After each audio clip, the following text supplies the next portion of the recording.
Hey everyone, Mtashed here, and today we're going to be looking at strongholds in Anthem. These are multiplayer dungeons with multiple encounters that are going to have you fighting for your life for some of the best experience and loot that Anthem has to offer. So, if you're up for a challenge and you want to farm for some of the best gear on all 4 of your javelins, then get ready to take on these strongholds. In today's guide, we're going to be focusing on how to unlock strongholds, how to farm strongholds, as well as various tips and tricks on keeping you alive so that you can actually get the loot from them. Because these enemies are not going to just roll over and die. If you want the best loot in the game, you better be prepared to fight for it. Without any further ado, this is my stronghold guide. Unlocking strongholds will happen naturally as you play through Anthem. As you complete the critical path or story of the game, you'll unlock them and allow you to matchmake into them.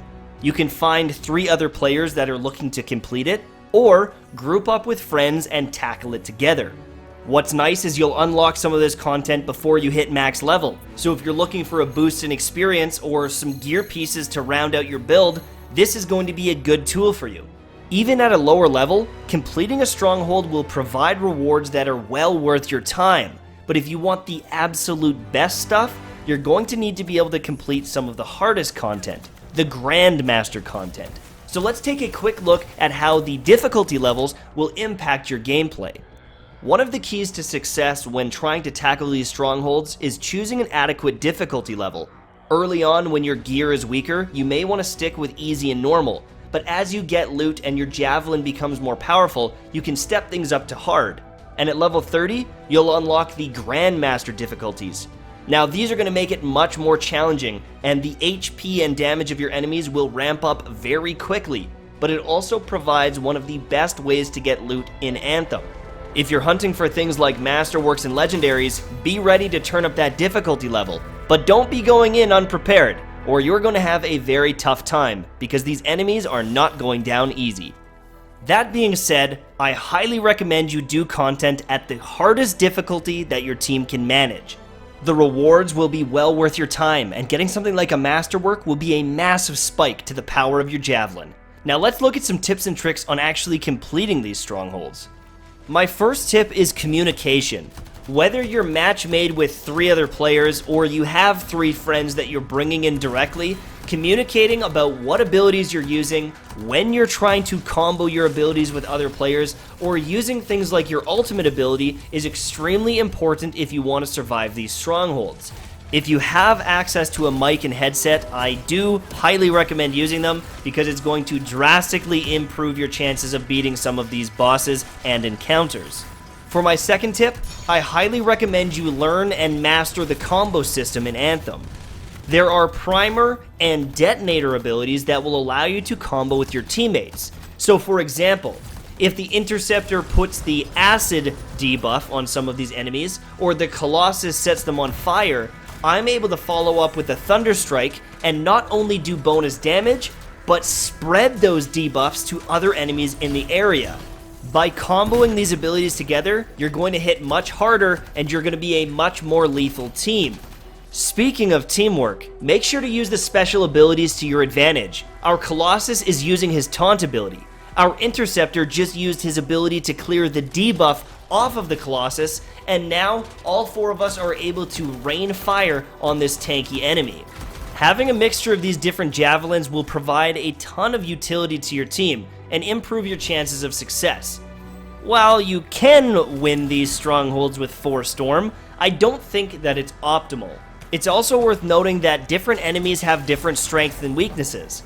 The Interceptor on my team can easily apply his acid debuff, but my Ball Lightning never applies my electric debuff, making it harder for my team to combo. Had I known this, I might have picked a different ability so that we could get more damage and more status effects on this boss. Understanding your opponents as well as your abilities will be a key to success, but also the timing of them.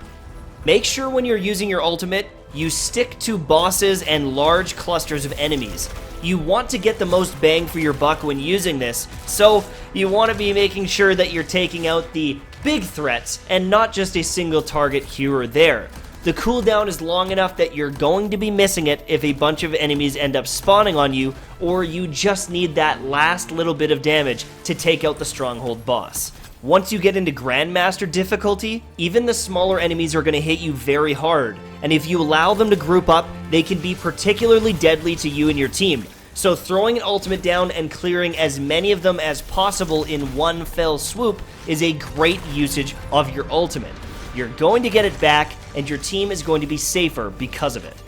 As for gameplay, those are my main tips, but there is one more key tip that I need to tell you because this is going to be the make or break, especially going into the higher difficulties. By completing strongholds, you're going to get a ton of loot. Some of them will be upgrades, but a lot of them won't be. So feel free to salvage them and break them down for crafting materials.